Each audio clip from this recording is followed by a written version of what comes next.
Your Mac Mini M4 might run smoothly, but if something goes wrong, you'll need recovery mode to fix it. Most users don't know the right way to get there, but entering recovery mode is super easy. And it can help you solve many system problems fast. Let's do it right now. Make sure you're connected to the Wi-Fi network, and also you have to make sure either a Bluetooth or wireless mouse and keyboard are connected to the device.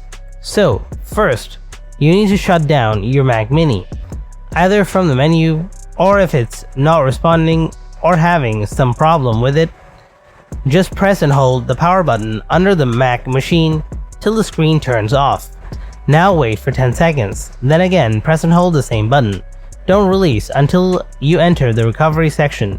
Now, as you can see from here, you can see two options. Here you need to click on Options, then click on Continue.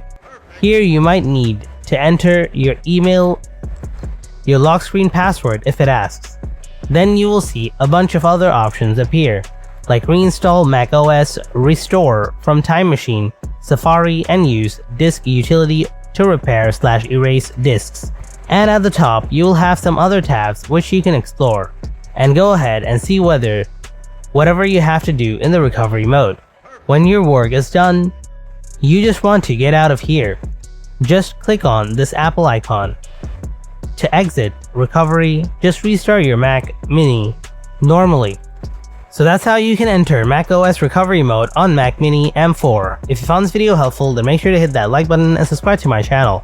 Thanks for watching, I'll see you in the next video. Until then, stay tuned and take care.